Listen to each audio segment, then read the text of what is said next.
A seccional da Ordem dos Advogados do Brasil, Seção São Paulo, por sua Comissão de Direito Digital, tem a honra de recebê-los para o webinar Rodas de Tecnologia, que conta com o apoio das Comissões de Ação Social e Cidadania e de Cultura e Eventos da UAB São Paulo.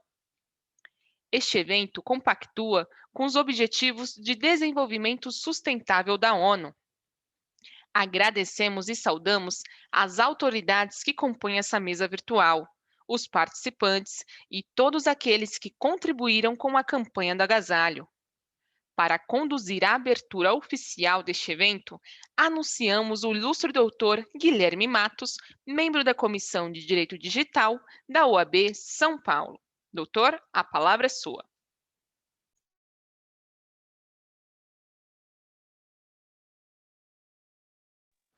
Por gentileza, habilitar o microfone. Obrigada.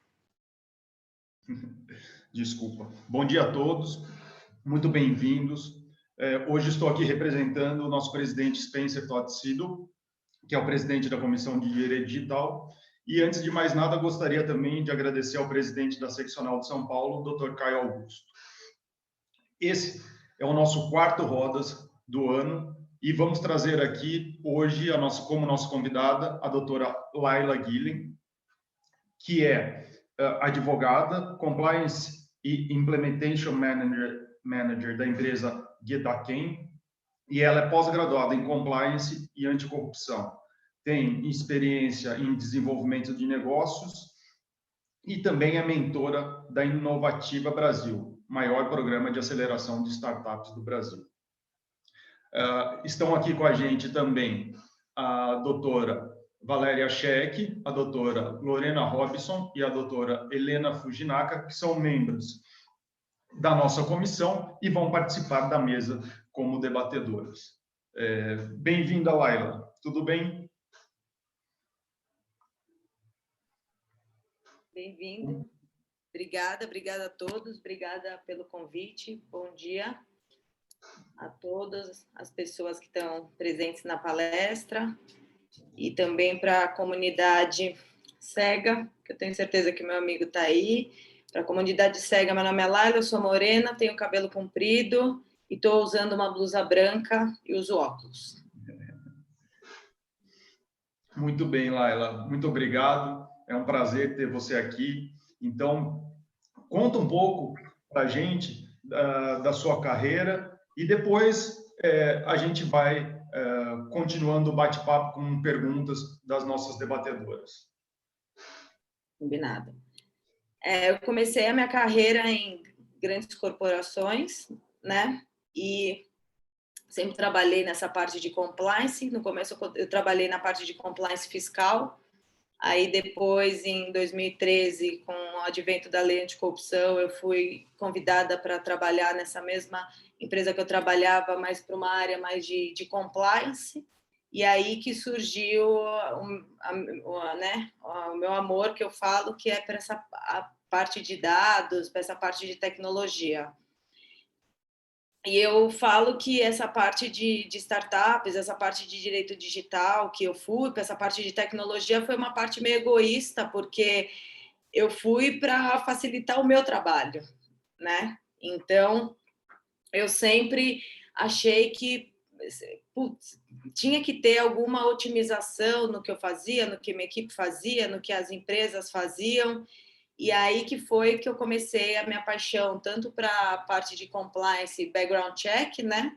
E daí que eu fui para... Aí eu fui chamada, depois de 10 anos nessa grande corporação, eu fui chamada para trabalhar numa startup, e aí eu comecei a fazer a parte de desenvolvimento de negócios e também de desenvolvimento de tecnologias, né, voltada para o compliance. Eu comecei essa parte de desenvolvimento de tecnologia voltada para a área de compliance nessa grande corporação que eu trabalhei. A princípio, como eu falei anteriormente, foi uma coisa meio egoísta, eu queria otimizar meu trabalho, tudo, e aí quando nós começamos a implementar isso nessa grande empresa, eu comecei a ver que os clientes que eu atendia também não tinham, né? Não tinham essa facilidade de compliance, de análise de dados, tudo. E aí eu comecei a ver que era um business que não estava sendo muito explorado na época. Então, aí que eu comecei a estudar bastante essa parte de Big Data, de parte de Analytics, tudo.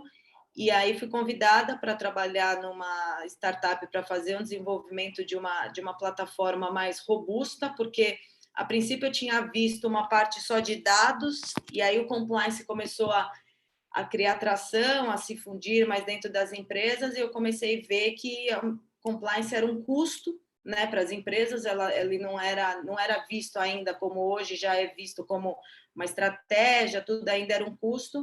Então eu comecei a desenvolver ferramentas para otimizar departamentos de compliance. E aí eu fui para startups, comecei a fazer desenvolvimento de startups, tudo, comecei a estudar também mais a fundo a startup como um todo, né? Não só a startup como uma regtech, né? Como é chamada a startups voltada para plataformas de compliance. E aí depois eu fui para a Gedanken, que é essa empresa que eu trabalho agora, que os sócios tinham conhecimento de plataformas para o CSC, para uma área de procurement, de suprimentos. E aí estava querendo, né, já estava colocando em prática essa parte também de compliance, para pegar toda a empresa inteira. Então, eu brinco que foi o casamento perfeito, porque antes eu tinha uma expertise só para departamentos de compliance, e os sócios agora da empresa que eu trabalho tinham uma expertise para uma área de compras.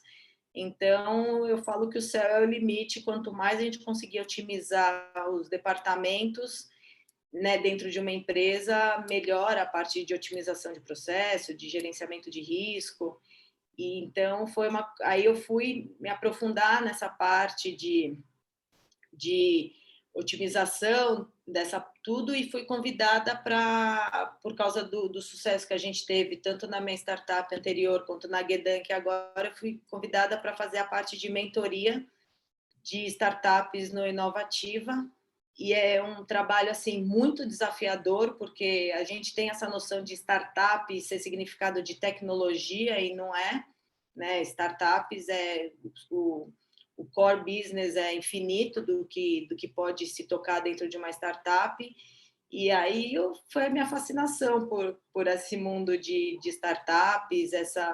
Eu tenho uma reticência, né, de grandes corporações, essa burocracia, né, de grandes corporações, tudo. Então eu me dei melhor na parte de startups. Legal, Laila. Muito interessante sua história. Eu acredito que nós vamos ter muito que conversar aqui hoje. Tenho já várias perguntas aqui, mas vou passar primeiro às damas, né? Para fazer as perguntas primeiro, e eu vou ficar por último. Então, Valéria, por favor. Bom dia a todos, obrigado pela audiência. Agradecemos também o pessoal aí da OAB, essa equipe fantástica, e está sempre dando esse suporte para a gente aí. Doutora Laila, é um grande prazer de tê-la aqui, juntamente com as minhas colegas aqui, a Helena, a Lorena, o Guilherme, também o doutor Spencer aqui, que esteve conosco há alguns minutos atrás. É uma honra muito grande para nós tê-la aqui frente, ainda mais sendo uma referência para nós aqui do compliance. O currículo da doutora Laila é muito extenso, né? Mas ela também faz parte de dois movimentos que eu atuo, que é o Compliance Women Committee, que ela é uma referência, tanto quando a gente vai falar de compliance startup, ela é a referência para nós. E também fazemos parte de outra comissão da Ordem de São Paulo, que é dos estudos em compliance, né? Nossa presidente, a Rogéria. Então, realmente, é uma honra muito grande tê-la aqui, ouvi-la, aprender um pouco com você. A minha primeira pergunta, né? Qual que seria a sua atuação frente às RegTechs? E se você pudesse explicar para o nosso público. Obrigada. Vamos lá, né? RegTechs, né? RegTechs, ela é uma abreviação, né, de Regulatory Technology, que quer dizer tecnologia regulatória, né? É uma nova tecnologia ela está no guarda-chuva das fintechs, né, que ela visa aprimorar, facilitar processos regulatórios. Começou muito forte a RegTech no setor financeiro, né, devido às grandes legislações que a gente tem, Bacen, CVM, e ela está se expandindo para todos os negócios e agora ela está chegando bem forte, que é o que eu resolvi me especializar, que é para a indústria, né? As RegTechs, elas, na verdade, são startups responsáveis por desenvolver tecnologias para simplificar o processo de compliance, gerenciamento de risco, relatório, gerenciamento de dados, tá? E eu vejo, né, agora dando uma opinião pessoal, que eu acho que é inegável a contribuição expressiva que a startup tem, uma RegTech, para transformar mercado, mudar modelo de negócios, por meio de soluções novas, de problemas antigos. Então, a RegTech, ela revisa conceito, ela agiliza processo, ela aprimora uma eficiência operacional, né? E daí, em relação ao termo tech, que a gente brinca, né, é que ela vem acompanhada de uma parte de tecnologia, lógico, a gente não tem como você hoje otimizar processos, otimizar risco, gerenciar tudo isso apenas com a mão humana, né? Então, eu acho que a RegTech, ela encontra hoje, na indústria, já estava isso mais forte na financeira, ela encontra um terreno muito fértil para o crescimento, principalmente no ambiente regulatório que a gente vive no Brasil, e principalmente a velocidade que esse ambiente regulatório vem. Então, toda hora está chegando uma lei, toda hora está chegando um regulamento.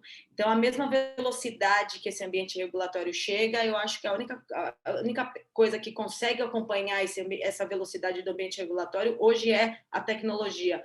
Não tem como você conseguir, com uma mão humana, ter essa avaliação rápida do processo, e agora vai mudar processo, agora vai mudar análise, agora vai mudar avaliação, é inviável, né?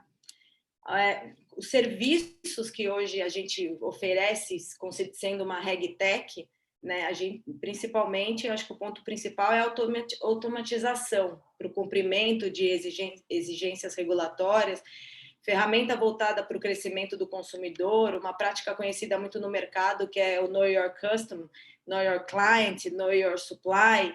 Então, as RegTechs, elas atuam diretamente no monitoramento, na geração de relatório e na estratégia de conformidade conforme as regulamentações.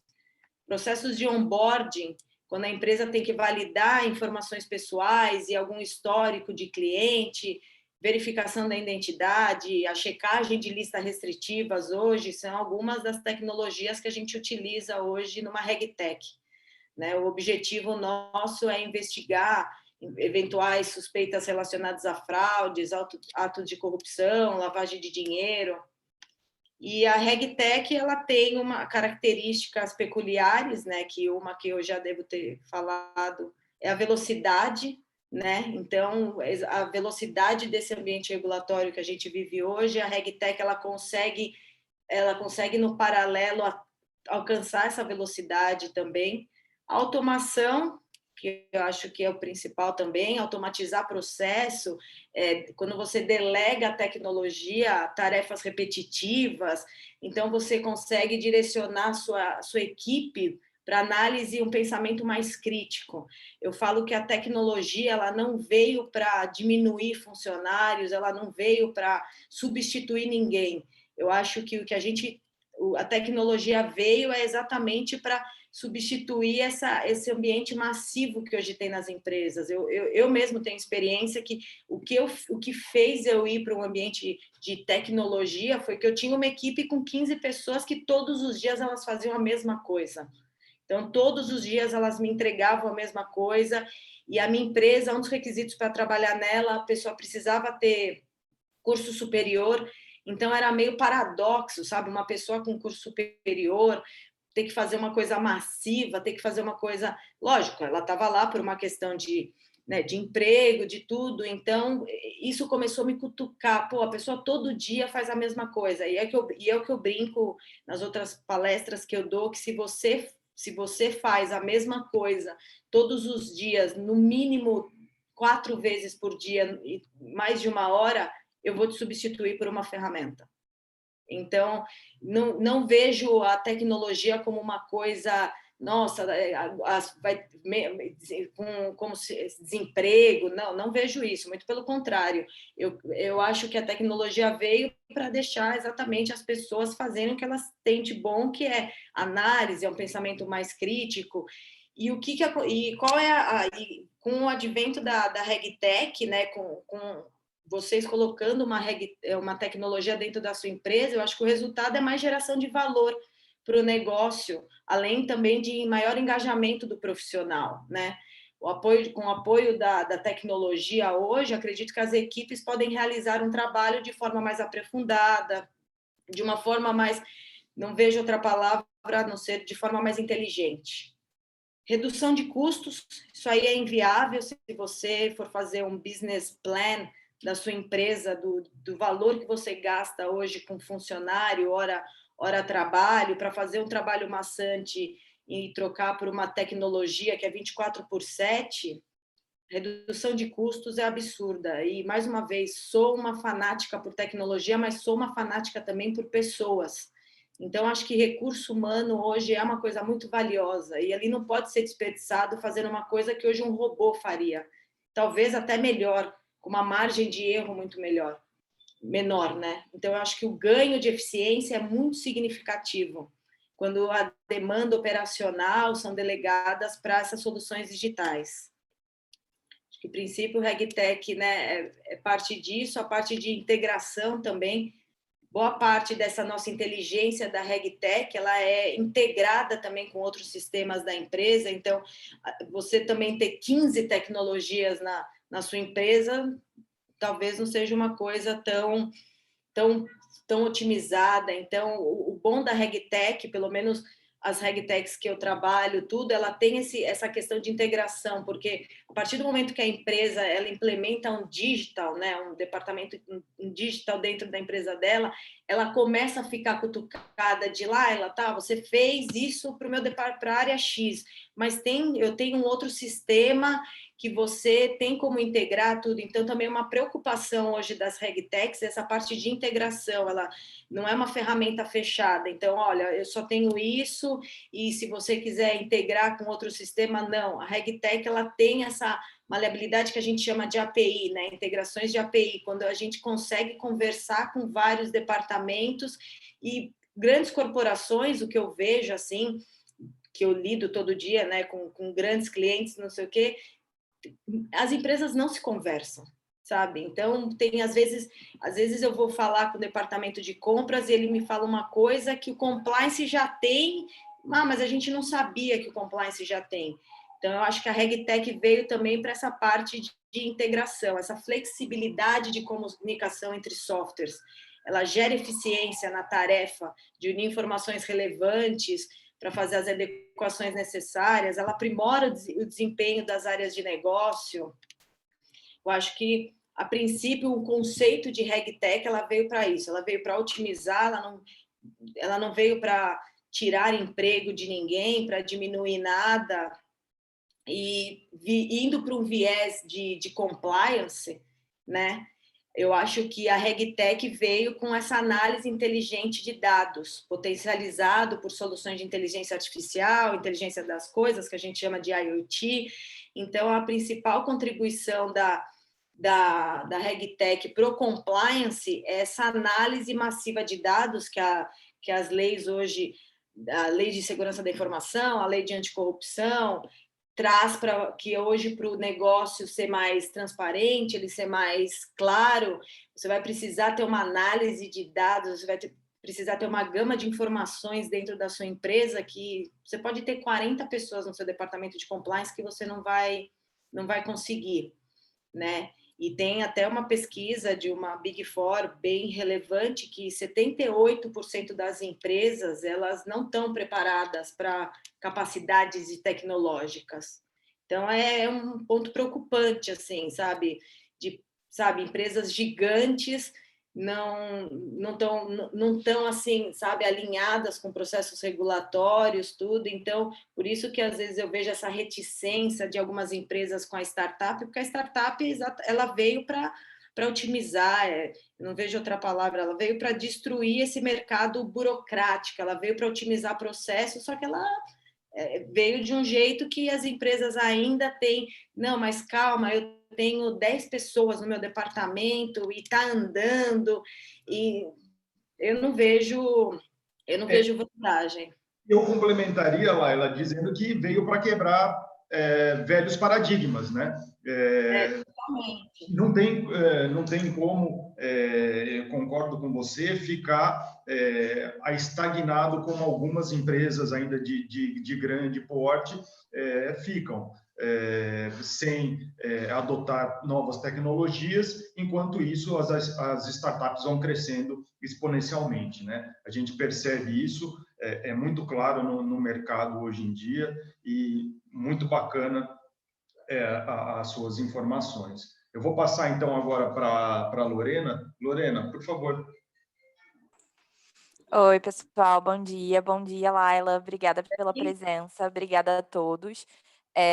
Queria começar dizendo que eu achei muito interessante a sua fala, eu acho que quando a gente fala de tecnologia, a gente acaba pensando muito nos riscos, né? A gente pensa em fraude, em vazamento de dado, em preocupação com cibersegurança, e é raro, às vezes, a gente explorar um pouco a tecnologia também como aliada, principalmente para fins de compliance. Eu achei muito interessante isso na sua fala, a gente vê como a tecnologia vem também para ajudar, né?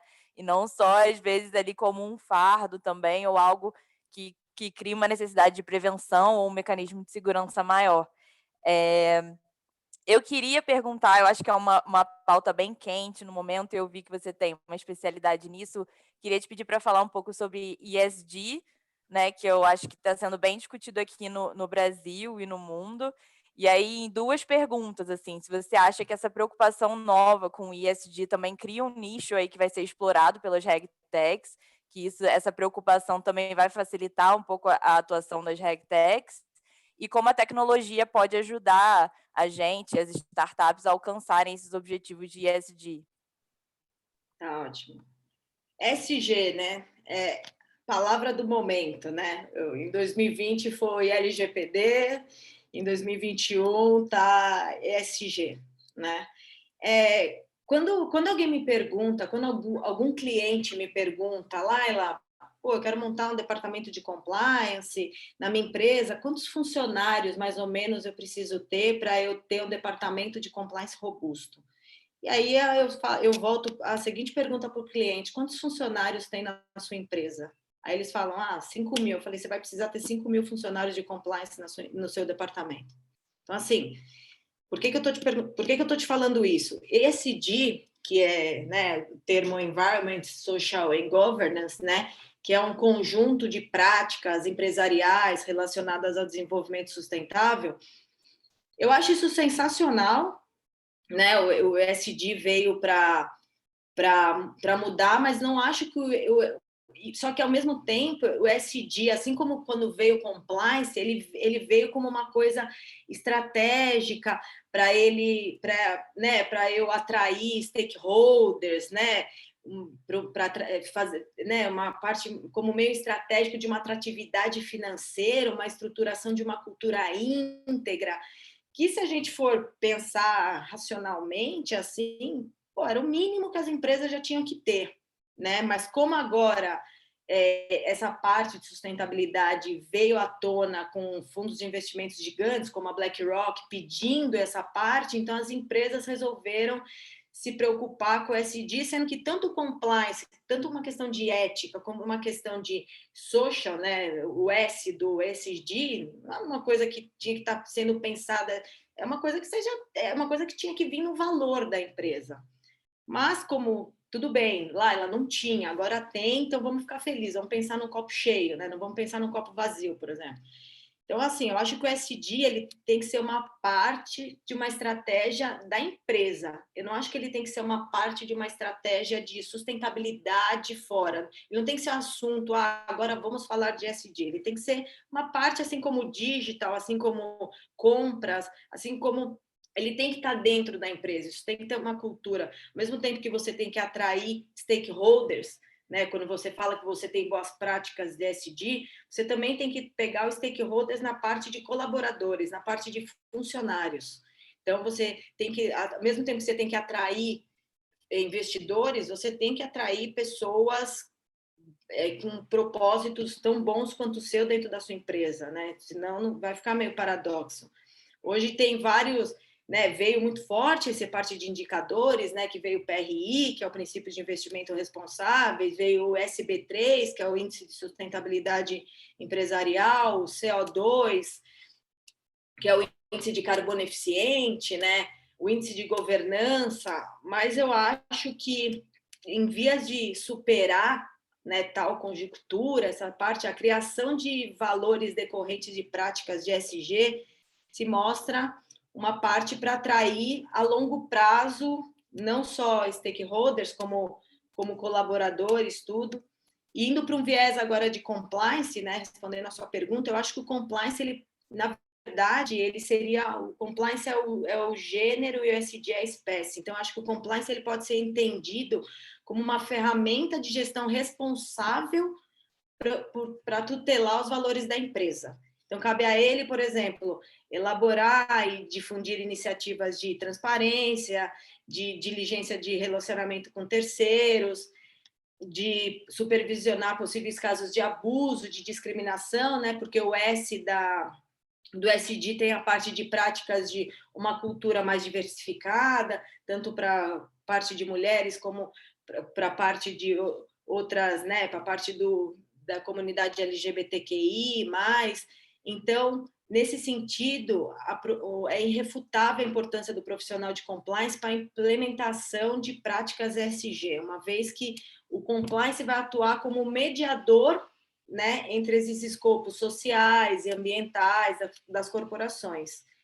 Lógico, mais uma vez, o compliance ele vai ser o mediador, ele não vai ser o executor, porque a gente sabe que na parte de environment, por exemplo, que é na parte de meio ambiente, a gente vai precisar de engenheiros de meio ambiente, na parte de social, a gente vai precisar de uma parte de RH, na parte de governance, a gente vai precisar de comitês de ESG. Então, o compliance, ele vai ser meramente um intermediador lá, porque como a gente já implementou, né, pensando numa empresa anteriormente, a gente já tem um código de conduta, a gente já tem um código de ética, então tem que estar alinhado o que a gente entende de conduta, o que a gente entende de ética, uma parte social do ESG, né? E eu acho que pelo menos a primeira medida que eu acredito numa empresa a ser adotada é a avaliação de colaboradores, avaliação de terceiros, que já era uma coisa que a 12846 de lei de corrupção já pede essa parte por uma questão negocial, para você conhecer o seu cliente. Então, levando esse viés de você conhecer o seu cliente, você fazer uma avaliação do seu colaborador, mediante relatório de due diligence, né?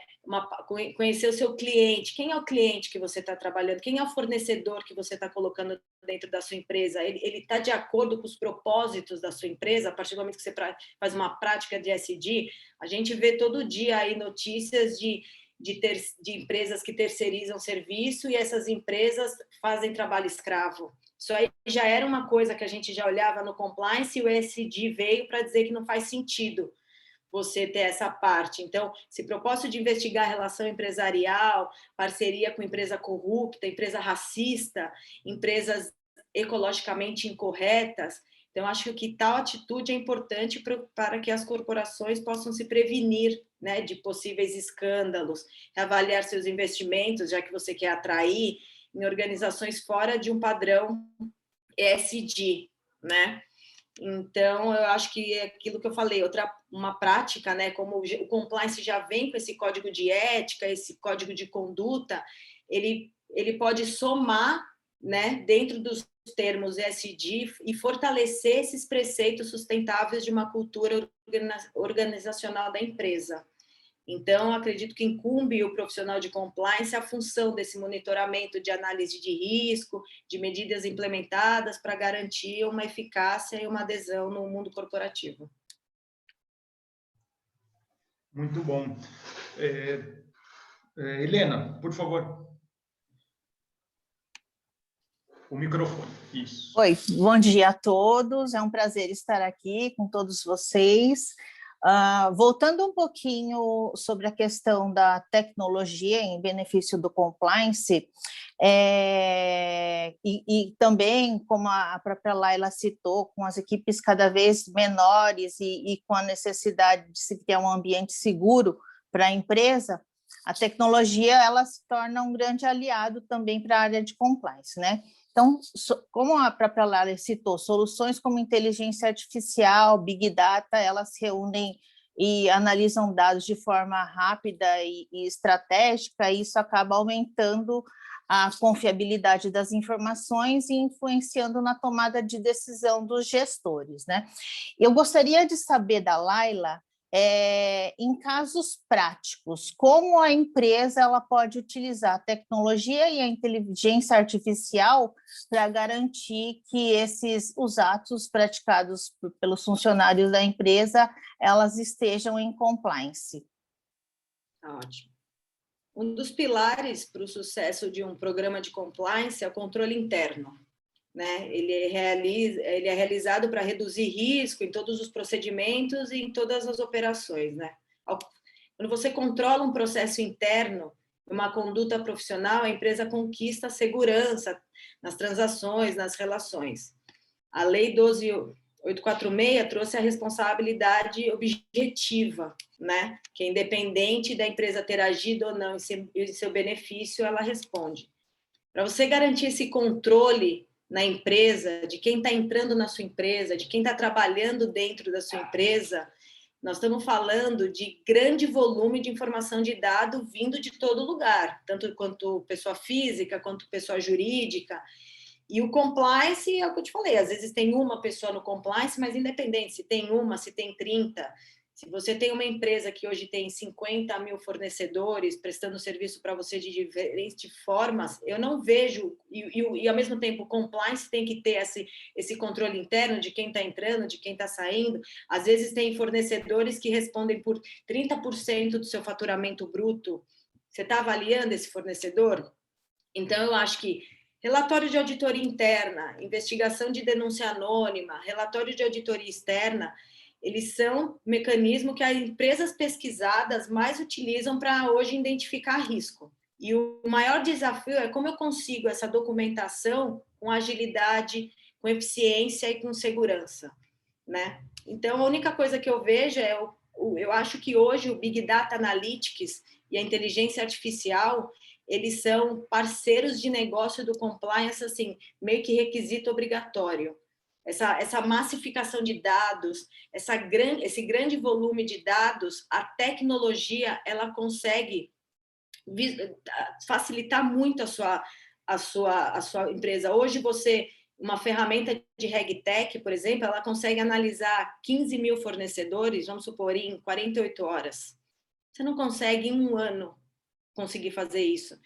E ao mesmo tempo que você consegue analisar 15 mil fornecedores em 2, 3 dias, você não só consegue analisar, como você já consegue customizar o risco de cada fornecedor para cada coisa. Então, assim, já vem muito mastigado. Não é simplesmente eu virar e falar para você, você quer que esses 15 mil fornecedores eu te entregue informações sobre eles. Não, hoje o Big Data Analytics ele já vem com uma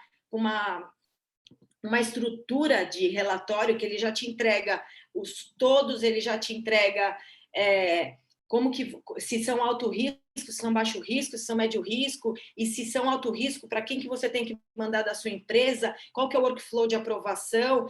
Ele já vem numa facilidade para você. Às vezes é muito engraçado, porque eu às vezes olho empresas que contratam a gente e quer que a gente trabalhe de hoje para frente. Aí é o que eu falo para eles, eu falo, tá, mas e seu passado? Não, lá no meu passado já está dentro, eu estou assumindo risco.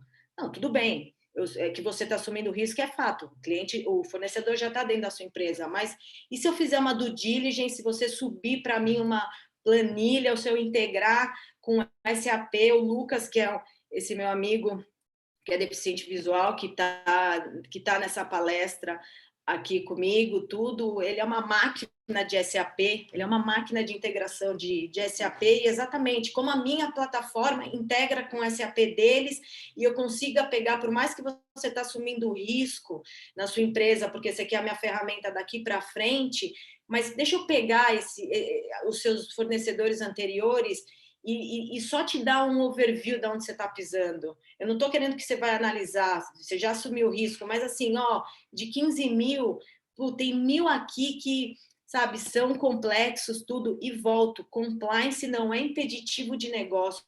Big Data Analytics, RegTechs, startups, elas não vieram para impedir negócio.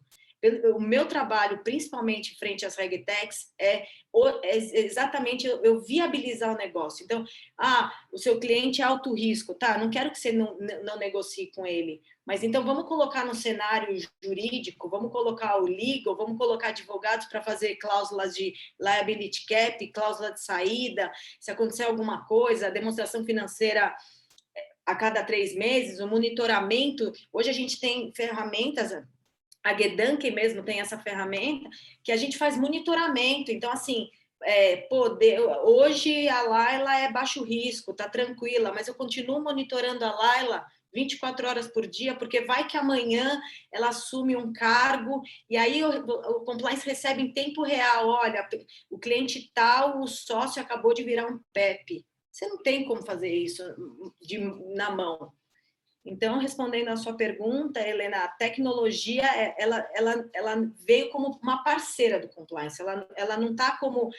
eu não acho que o compliance hoje tem que decidir, será que eu vou implementar tecnologia ou não? Não, você vai ter que implementar. Se você quer um ambiente mais justo e mais seguro para você, você vai ter que implementar uma RegTech, você vai ter que implementar um Big Data Analytics aí. Existem milhões de empresas hoje que mexem com isso.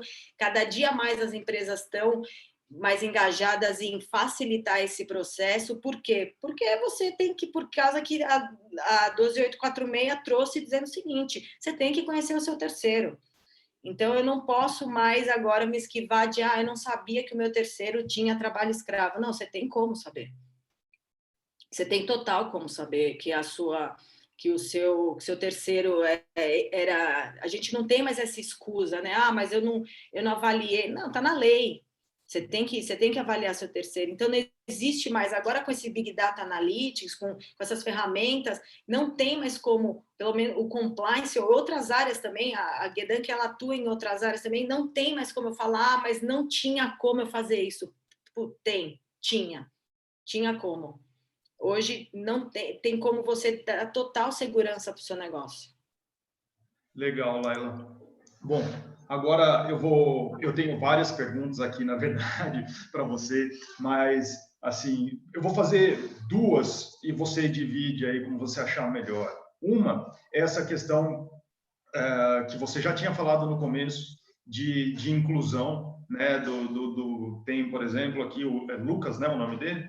Que é deficiente visual. Como é que a tecnologia e o compliance ajudam na inclusão, né? Mas não só de deficientes, como de negros, de mulheres, de idosos, por exemplo. Hoje em dia, né, tem o etarismo, que tem sido muito comentado. E a segunda pergunta é um pouco relacionada ao que a Helena estava falando quando você respondeu. É óbvio, todo mundo tem que adotar tecnologias, ferramentas para ser mais eficiente, analisar o seu fornecedor, mas já vimos muitas ferramentas que, obviamente, são criadas por pessoas que têm vieses e passam vieses para a ferramenta. E aí, essa ferramenta acaba excluindo injustamente alguém que não deveria ser excluído, porque tinha um viés racial, um viés, enfim, de classe social ou alguma coisa do gênero. Então, são as minhas 2 questões para você. Tá. Eu não entendi muito a segunda. Eu vou falar uma parte, daí você me corrige. Só te respondendo a primeira, né? Como compliance e a tecnologia ajuda na inclusão, né? Então, eu vou começar falando a seguinte coisa. Robô, ele não está preocupado se você é alto, baixo, médio, roxo, negro. O robô, indo para um viés inclusivo, ele é muito mais inteligente que a gente, porque ele não está preocupado. Ele não vai prestar serviço para mim, por exemplo, o meu robô que eu desenvolvi, ele não está preocupado se eu sou alto, baixo, médio, hétero, homo. Ele não vai fazer isso. Então, assim, não tem coisa mais inclusiva do que um robô não ver, né? Essa parte. Respondendo a minha segunda pergunta, então, aproveitando só para já deixar você inteirada em fazer tudo isso, é exatamente isso, a minha pergunta, sobre viés do robô, né? Porque quem programa o robô é uma pessoa, e muitas vezes essa pessoa programa já com o viés, aquilo que ela trouxe de toda a história dela, e esse viés acaba excluindo injustamente quem não deveria ser excluído, por exemplo, no processo seletivo. E ao mesmo tempo, né, Guilherme, e ao mesmo tempo que o robô ele não vê raça, gênero da pessoa, o robô não tem noção de honestidade e desonestidade. Logo, até porque quem desenvolve o robô somos nós.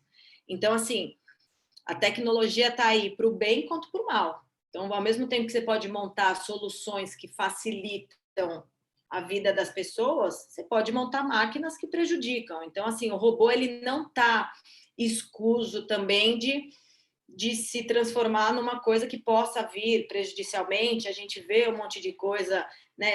Essa parte de inteligência artificial, que são esses haters que a gente vê que você desenvolve uma tecnologia para prejudicar uma pessoa, tudo. O robô ele é neutro, ao mesmo tempo que ele não discrimina, mas ele também está preparado para você montar uma plataforma, uma ferramenta que vá prejudicar o próximo, né?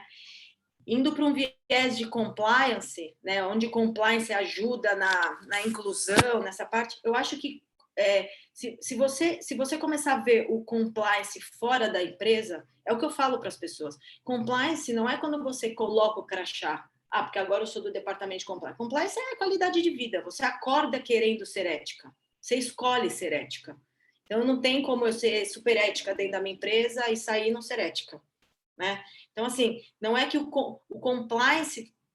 Lógico, quando você tem um departamento de compliance dentro da tua empresa, quando você tem boas práticas de ESG na sua empresa, você consegue fazer uma melhor divulgação dessa parte de inclusão, tudo, mas assim, talvez você vai conseguir fazer para os funcionários dentro da sua empresa, o funcionário vai aceitar, mas fora o funcionário, a gente tem vários casos aí de empresas que o funcionário assina código de conduta, que o funcionário trabalha numa empresa ética, não sei o quê, e vaza vídeos deles maltratando mulheres, difamando mulheres, mas dentro da empresa ele é um profissional de compliance. Canal de denúncia, recebo muito pelo Compliance Woman Committee, como a Valéria fala, recebo muito casos assim de denúncia de assédio, e quem que assediou? Diretor de compliance.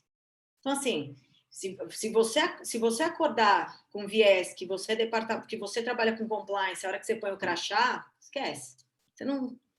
Eu vou montar 30 códigos de conduta para você e não vai adiantar nada. Agora, se você acorda com viés que você não quer só a sua empresa melhor, que é o que o ESG trouxe, você quer o mundo, né? O ESG veio exatamente para você não se preocupar só com a sua empresa. Quando você fala da parte de responsabilidade corporativa social, se uma empresa vai montar um negócio numa comunidade carente, tem que ter uma comunicação com a comunidade carente. Não é simplesmente, eu vou montar aqui por questões de benefício fiscal. Tem que ter uma comunicação, tem que ver se eu não consigo pegar essa comunidade carente e pôr dentro da minha empresa como funcionário. Então, o ESG veio exatamente isso. Gente, vamos pensar fora da caixa, fora da empresa.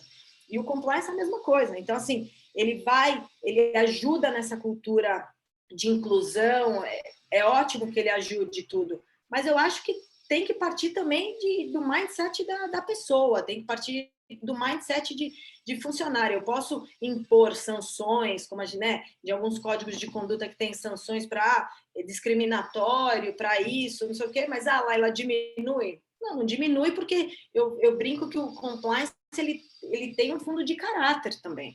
Então, o compliance, ele pode ajudar? Pode, lógico, ele ajuda muito com boas práticas, tudo, tal, mas não vejo ele resolvendo o mundo. Eu vejo ele assim, ó, aqui dentro na minha empresa, você vai ter que ser ético. Ah, tá bom, dentro da sua empresa eu sou ético. Na hora que eu jogo meu crachá fora, eu dou festa, eu faço um monte de coisa.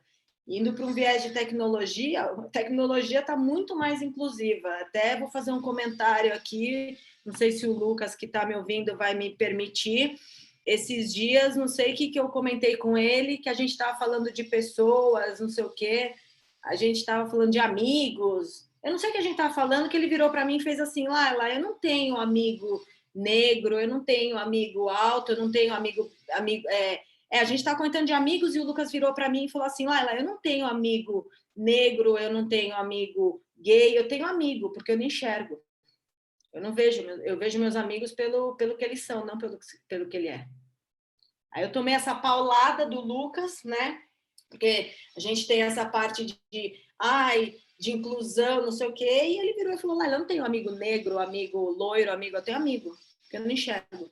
Então, indo para um viés de tecnologia, é a mesma coisa do robô. O robô ele está preparado para você montar o que você quiser com ele. Mas, ao mesmo tempo, você pode montar o bad copy, que a gente chama, ou o good copy. Exato. Legal, Laila. Obrigado. Então, vou passar aqui de novo, fazer uma segunda rodada aqui, começando com a Valéria de novo. Valéria, fica à vontade. Então, olha, já que é a sua vibe aí, que você é fera nisso, eu não poderia deixar de perguntar. Na prática, Laila, o que deve ser levado em conta um profissional que atua em background check, né, que é o que você atua muito, e também, se der tempo aí de você fazer um comentáriozinho para a gente, para eu finalizar minha pergunta aqui, se você acredita que o marco legal das startups pode ser um avanço para o Brasil? São essas duas questões. Obrigada. Bom, vamos lá. Primeiro, um profissional de background check, né? Acho que um profissional de background check, ele tem que ter ele tem que ter esse caráter questionador, né? Eu falo que, ele tem que ter esse caráter investigatório para ele trazer segurança para a sua empresa, né? Hoje a gente tem algumas regras muito básicas, né, de um profissional eu não vou negociar com PEP, eu não vou negociar com, né, com pessoas isso, tal, mas eu acho que o profissional de background, né, o profissional de compliance como um todo, ele tem que ver os dados como um todo, mas o profissional que vai se especializar em background check, ele tem que ter um viés mais questionador, mais investigativo na questão de, o sócio, ele não que nem eu peguei um caso esses dias, que o sócio não é um PEP, mas o sócio, ele estava no Bolsa Família. Peraí, como é que uma empresa de um capital social de 15 milhões, o sócio está no Bolsa Família? Não faz sentido, né? Então, era nítido que a empresa era laranja. Então, eu brinco que o profissional de background check, ele tem que ter esse viés investigativo no sentido de, puta, tá batendo isso? Tá batendo? Por que a empresa ela tá localizada numa lista de cidade fronteiriça?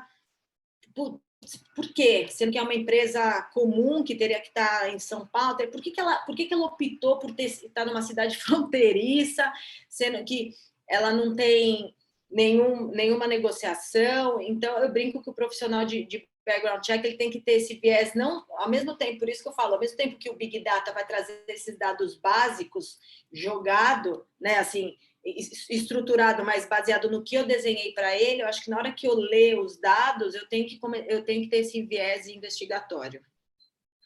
Marco legal das startups, né, que saiu agora, a lei complementar, eu acho que deu uma respirada nas startups na questão da desburocratização, né? Porque antes, né, um dos artigos lá falam, quando nós participávamos, as startups, de uma licitação, a gente participava com grandes empresas. Então, é diferente a startup.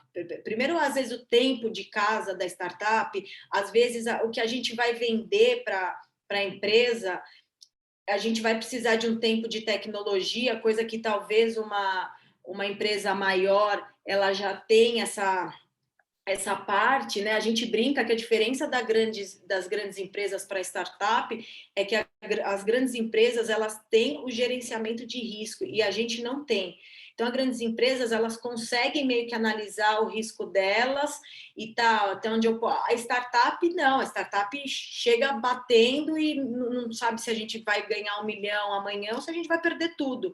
E o marco legal trouxe exatamente essa facilidade na entrega de documentação quando a gente vai entrar para uma licitação. Então, a gama de documentação hoje, né, para você entrar de acordo com a lei de licitação era gigante. No caso, quando for startup, vai dar essa gordura, tipo, não, tá bom, então me entrega uma parte, a gente vai conseguir receber antes, né? No caso, quando a gente for... O marco legal veio muito dessa parte de negociação com o governo, né? Então, quando nós formos prestar algum serviço para o governo, a gente consegue ter uma antecipação, até porque a gente vai precisar desenvolver a tecnologia, então a gente, diferente de uma empresa maior, hoje o marco legal trouxe a figura do sandbox, né, que foi muito interessante. Isso aí já estava, o Bacen já tinha trazido isso, que é exatamente quando a gente vai montar alguma coisa de... Como que eu vou explicar para vocês o modelo sandbox? Quando a gente vai montar uma tecnologia, no caso, né, na época era no Pix, alguma coisa assim, a gente tinha uma participação, né, de financeira, a gente tinha um tempo, e agora a gente consegue isso na parte de negociação com o governo. Então, ele dá esse gap para nós, para tipo, olha, pode ir tranquilo, não tem, a gente tem um tempo, a gente vai antecipar o valor da negociação para ajudar vocês. Então, ele trouxe essa maleabilidade nossa, porque a nossa dificuldade de entrar, porque, startups, me mostra quem são seus clientes, era uma gama de informação que a gente tinha que trazer para um negócio, para uma coisa negocial, que a startup não tem. A startup é assim, eu tive uma grande ideia, eu vou revolucionar o mercado.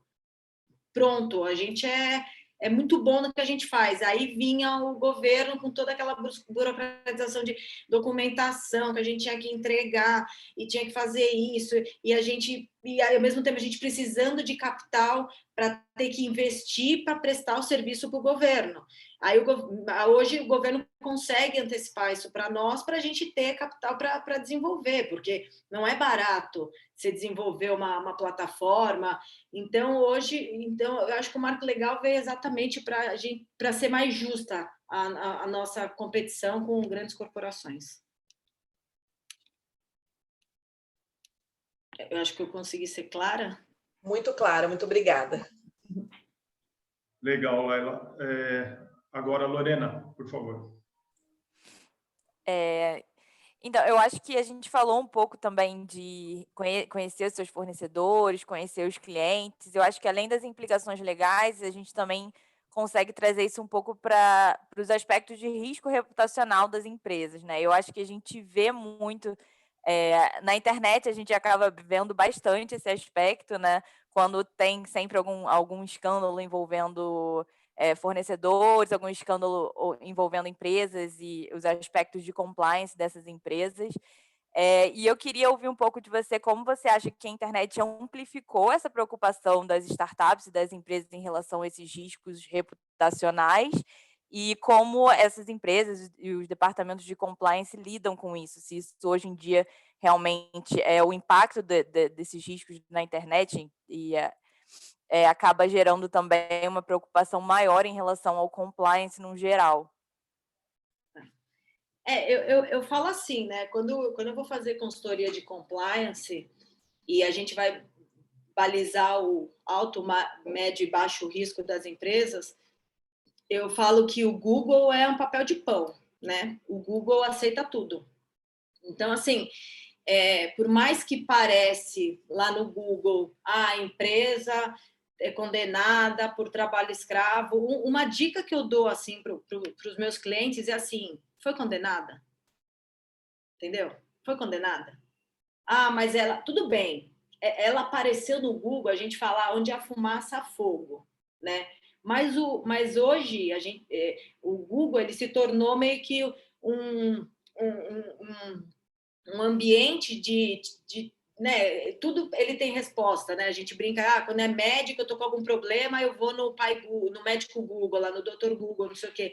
Então, eu acho que essa questão de reputação, lógico, o Google estraga se não se parecer alguma coisa desagradável sobre você, tudo, mas indo para um viés negocial de compliance, normalmente quando parece, a empresa foi condenada, como a plataforma ela pega toda a parte judicial também, então sempre eu viro para o meu cliente e falo, tá, mas vê se tem judicial, vê se tem um processo, vê se tem alguma coisa. Então, assim, o Google, ele dá, em termos de compliance reputacional de negócios, ele dá, uma coisa que eu peço para os meus clientes dar um passo atrás, assim, calma, porque pareceu, tá, mas qual é a fonte? A fonte é mentirinhas.com.br, esquece. Então, sabe? Então, tem toda essa análise que a gente faz, até a gente filtra isso na plataforma também, sabe?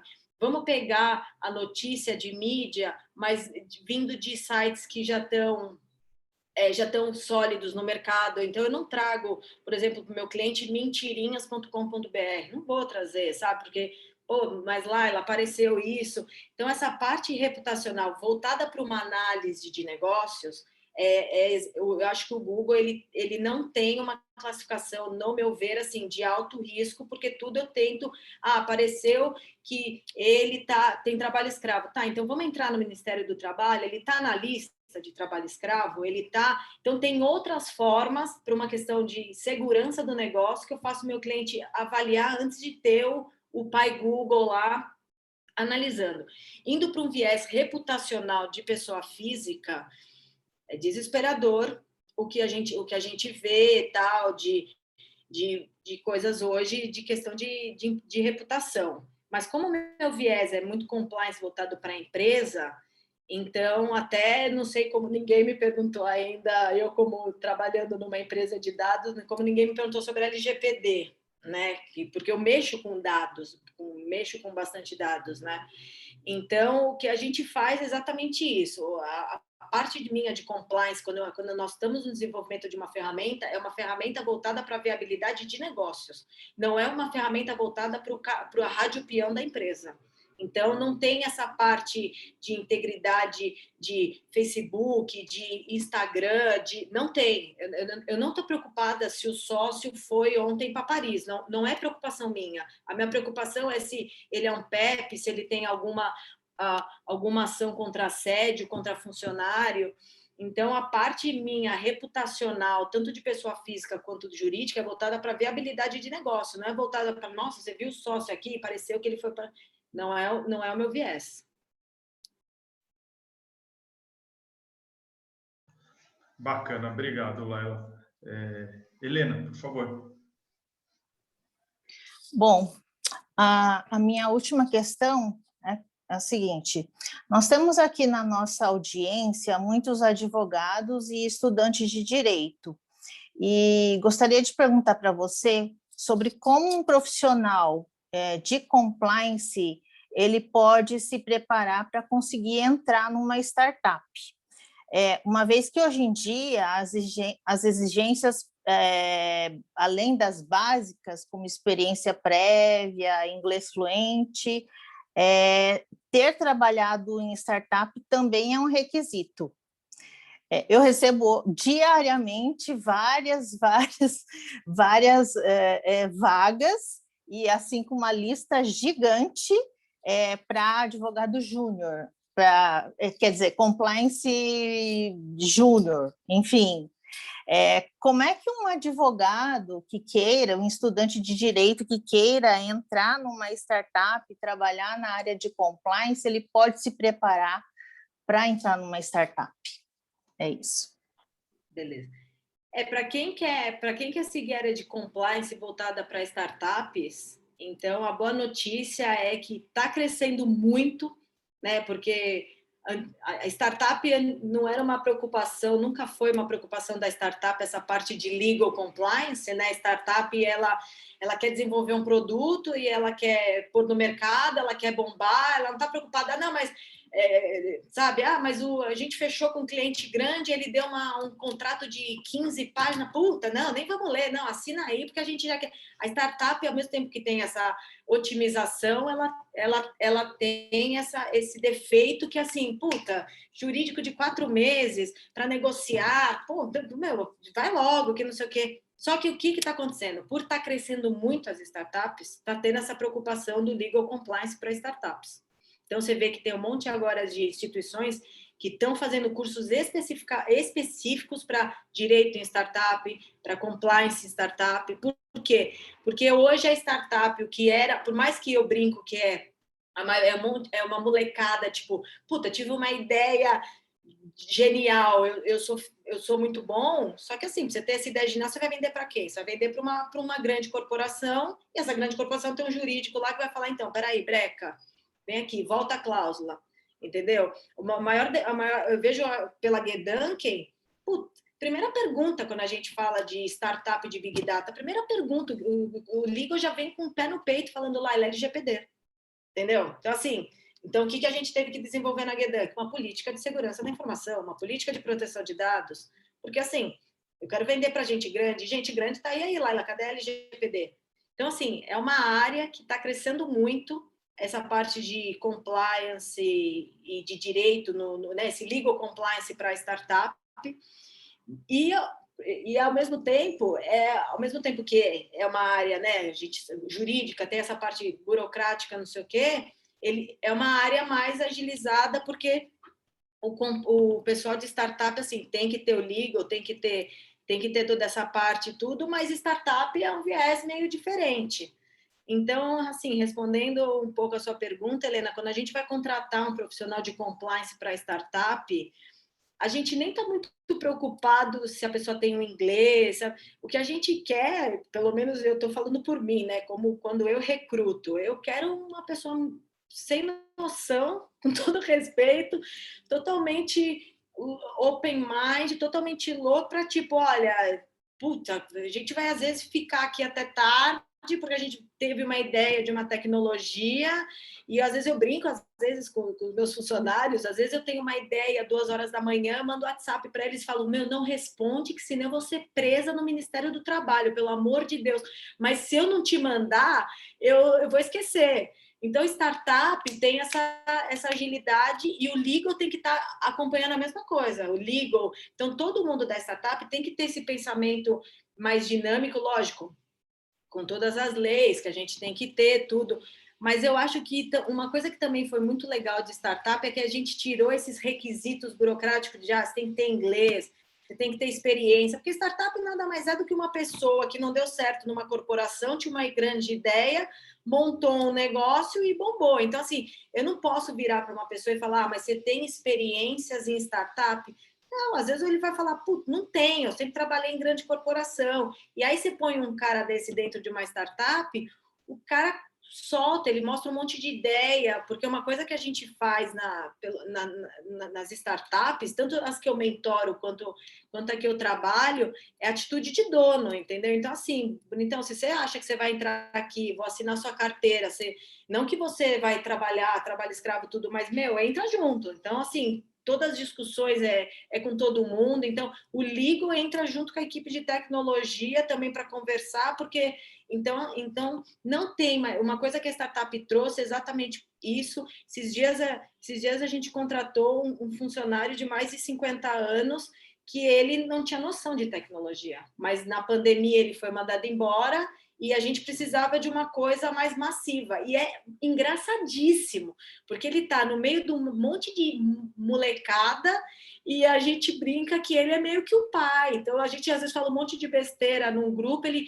tá bom, gente, vocês querem que eu faça a ata do que a gente falou? Daí a gente, não, mas que ata? A gente já está divulgando uma ideia. Que ele, não, mas espera aí.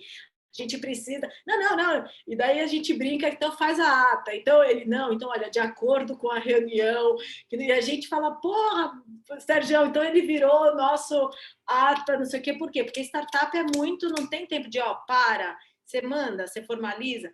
Mas, ao mesmo tempo, graças a Deus, a startup veio exatamente também para tirar esse negócio de você tem que ter inglês, você tem que ter 15 anos de formação, você tem que... Quem são as pessoas que eu posso ligar para saber de você? Amigão, você tem proatividade, você tem vontade?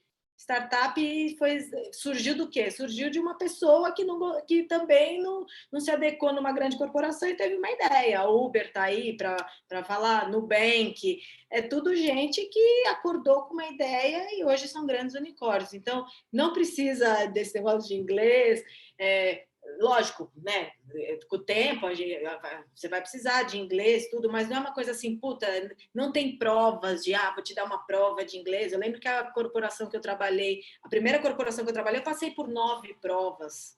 E até prova de caligrafia para ver se eu não era assassina.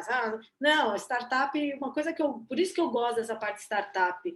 Eu acho que a gente tem gigantes, eu tenho profissionais exemplares na Gedank, assim, que destruiriam numa grande corporação, mas exatamente por causa disso, porque talvez não tinha um currículo de um inglês em Harvard e não sei o quê, não entrou naquele requisito do RH engessado, entendeu? Aí já foi conversar um menino desse direto com o sócio, que o sócio é um louco com um monte de ideia mirabolante, entrou um menino e falou, então vamos fazer acontecer agora essas ideias. No outro dia o cara estava contratado, entendeu? Não, mas vou passar pelo RH para você fazer um teste, não desmerecendo a RH, mas sabe, e eu também, a RH indo para um viés de compliance woman, né? Indo para um viés de mulher. Você pretende engravidar nessas perguntas absurdas que a Valéria passa comigo todos os dias. Você pretende engravidar em quantos anos? Você é a favor do aborto? Startup está pouco se lixando se você é a favor do aborto, se você vai engravidar. Não é problema deles, entendeu? A startup não tem esse quadradinho de como me fala, como você se vê daqui 5 anos. Amigão, a gente está numa startup, a Gedank tem 3 anos, daqui 5 anos, se eu crescer, você cresce também. Então, assim, você pode entrar aqui comigo e todo mundo vai se ferrar, ou você pode ir para uma grande corporação, que vai ter todo uma coisa hiper mega tranquila e não sei o quê. Eu tenho amigas minhas que não têm viés de startup, elas mesmas comentam, falam, Laila, não tenho viés de startup, eu tenho viés de grande corporação, uma coisa mais tranquila, uma coisa mais segura. A grande corporação traz isso, né? Principalmente nessa parte de pandemia, a grande corporação traz essa segurança. Mas eu vou falar para você, a Gedank cresceu na pandemia em mais de 150%. Por quê? Porque o que eles viram na pandemia? Cara, a gente vai precisar de tecnologia, porque foi todo mundo para home, a gente não tem mais como conversar com a pessoa para pedir a nota fiscal do não sei o quê. Como que eu vou fazer essa comunicação de fornecedor, de contas a pagar, sem perder? Então, uma coisa que eu gosto muito de startup é que não tem essa coisa de essas perguntas absurdas que eu e a Valéria passa todo dia das mulheres. Agora você vai conversar com o CEO e o CEO pergunta o que você faz com seus filhos. Eu brinco com meus funcionários que, o que você faz com seus filhos? Quer matar, quer colocar na creche, quer colocar na FEBEM? Não me interessa, amigão. No final do dia, você me entregando o que você tem que me entregar, putz, eu não tô preocupada com isso. E a Gedank foi totalmente para home office. Então, a gente tem funcionário do Brasil inteiro, entendeu? E não atrapalhou em nada. Eu não preciso olhar para a cara, aquela parte do chefe que precisa olhar para o funcionário. Não tem nada a ver. Então, o direito para startup está crescendo muito, porque startup está crescendo e vai chegar uma hora que, sabe, startup, a princípio, ela era a ovelha negra da família, né? Ela era a filha invocada que não precisa de nada, só que agora não, peraí, você viu, já veio o marco legal, já está começando a ter uma regulamentação de startup, mas ao mesmo tempo que vai ter essa regulação, a pessoa que vai ter que ter no legal da startup, ela vai ter que acompanhar o compliance, ele vai ter que acompanhar o nível de startup, que é esse nível para tipo, puta, é tudo para ontem, é tudo para... Esses dias eu estava vendo uma entrevista, não lembro de CEO de que startup, ele estava, eu não lembro qual era a startup dele, eu acho que era do iFood, que ele falou uma frase que é muito que a Gedanken acha, que ele falou, cara, eu não estou preocupado se o meu funcionário tem nome no Serasa. O que eu quero é botar um cara aqui dentro e o cara ser uma máquina, entendeu? Se ele tem nome no Serasa, talvez, ok, tadinho, teve alguma coisa no passado dele que ele não teve errado, tal, mas, pô, eu quero, lógico, não vou contratar um cara que tem homicídio, mas, então, se quem quer entrar no mundo de startups, não sou uma pessoa muito correta, porque se depender de mim, grandes corporações, hoje, estava fila de gente pedindo demissão e indo para startup, porque eu sou suspeita, e hoje tem cursos voltados para direito em startups, e está crescendo, se você joga nessas vagas de LinkedIn, muita startup está precisando de uma área jurídica, muita, porque eles se focaram tanto, acho que na parte do business, do core business, okay, que de repente, puta lá, me pediram uma cláusula aqui, pô, não sei nem como começar. Então, é um ambiente bem desafiador e eu acho fascinante também. Legal. Bacana. Fica bem claro, assim, conversando com você, que você realmente não é uma advogada de escritório, né? Você é bem informal. Foi tão óbvio assim, desculpa. Sensacional, doutora Laila. Eu também não tenho esse perfil de escritório, também não gosto muito do formalismo, e trabalhei em empresas grandes também, e é menos informal que um escritório, mas é mais formal que uma startup, óbvio, né? O que você procuraria, por exemplo, e falaria para alguém que gostaria de começar em startup para desenvolver como soft skills? Eu também acho, por exemplo, o inglês não é uma coisa fundamental se você só trabalha dentro do Brasil, né?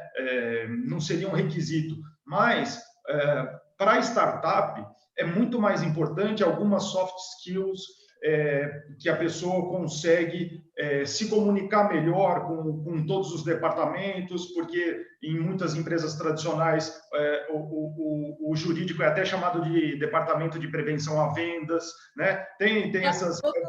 Compliance assim, também, puta, chegaram os chatão do compliance, né? Exato. O que você falaria nesse aspecto e o que você procura nesse aspecto de soft skills, e se você usa aí também alguma coisa dentro do departamento jurídico de vocês? Uma coisa que eu acho que é soft skills, que eu vejo que é de startup como um todo, quando eu vou fazer a mentoria do Inovativa e também a minha experiência com a Gedanken e nas outras startups que eu trabalhei, é espírito de equipe. Sabe, se você acho que o principal é você ver que você faz parte de um todo, entendeu? Então, eu sou legal e a outra pessoa é tecnologia. Não, tá todo mundo, lógico, talvez eu não vou conseguir desenvolver uma plataforma, né? Eu falo que eu tenho a ideia, né? E eu tenho a equipe que desenvolve. Mas eu acho que você tem que ter esse negócio de trabalho em equipe, e ao mesmo tempo você não tem que ter essa parte assim engessada. Quando a Gedanken, todas as contratações dela, eles falam que a pessoa tem que ter espírito de dono, e é exatamente isso. Você tem que entrar dentro da empresa achando que, sabe, eu sou o dono disso aqui, eu tenho que fazer acontecer. Sabe, você vai ficar sentado numa mesa, porque eu sou jurídico, a minha função é só cláusula contratual, eu só vou ficar sentado esperando? Não, você não... Cara, entra, é que do jeito que eu tô falando, a gente tem uma plataforma na Gedanken que chama Discord, que ele simula uma empresa virtual. Então tem bias, então tem sala de reuniões, então a gente fica online, então eu quero falar com o Guilherme, aí eu viro e falo, Guilherme, tem como a gente conversar? Vamos para a sala 1, tem a sala de cafezinho, então ele simula uma... Então assim, pô, eu sou do jurídico, mas eu tô lá, pô, que desenvolvimento que aconteceu? Puta, aconteceu, principalmente compliance, quando a gente desenvolve a parte, o módulo de compliance, tem o jurídico, às vezes, para ajudar nessa parte de tribunal. Então, assim, o jurídico, além de ele estar cuidando da parte interna da Gedanken, ele também tem a parte de, puta, esse tribunal aqui tem como você pegar tal ação.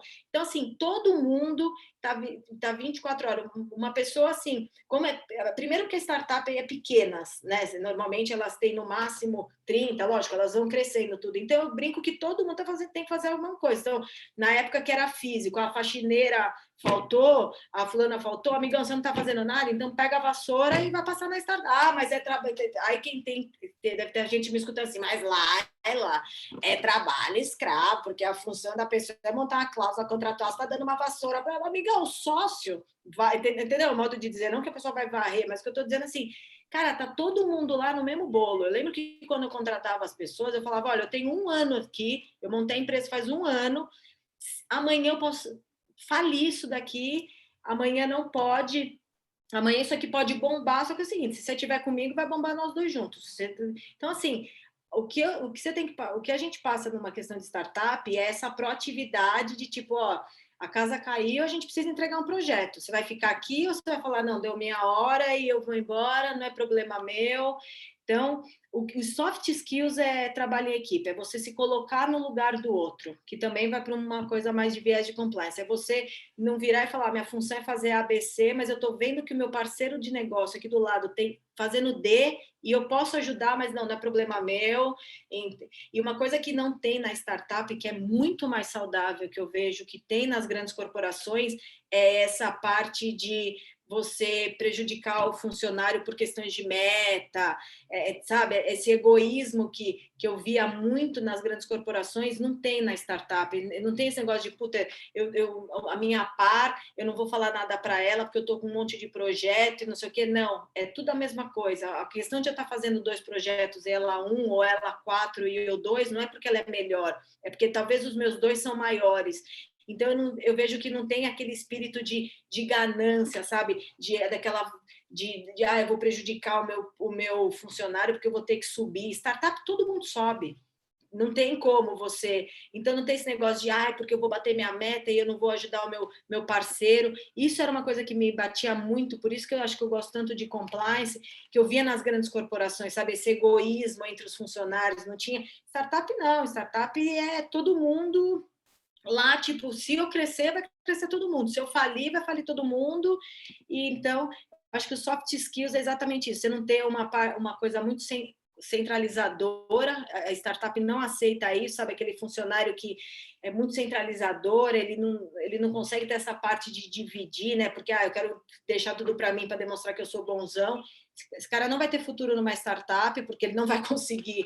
princípio, ter todas as demandas, e eu acho que é espírito de equipe, é você entrar no mundo de uma pessoa que teve uma ideia, e a ideia, né, graças a Deus, tá dando certo, tá bombando tudo, e você falar, tô aqui, o que eu preciso fazer? Eu sou advogada, eu entrei na Guedan, que é assim, eu sou advogada, eu sou especialista em compliance, entendo disso, não sei o quê, hoje eu faço gerenciamento de projeto de contas a pagar. Tipo, eu às vezes, entrava numa reunião, tipo, o que é contas a pagar? Sabe, assim, quando entrava uma advogada na reunião, eu ficava até mais feliz, sabe? Tipo, ufa, tem um advogado, você está me entendendo? Era um mundo completamente diferente. Mas por quê? Laila, a gente precisa agora de um gerente de implementação de contas a pagar. Eu podia falar, não, eu sou compliance, minha função é fazer código de conduta. Não, vamos embora. Então, vamos desenvolver.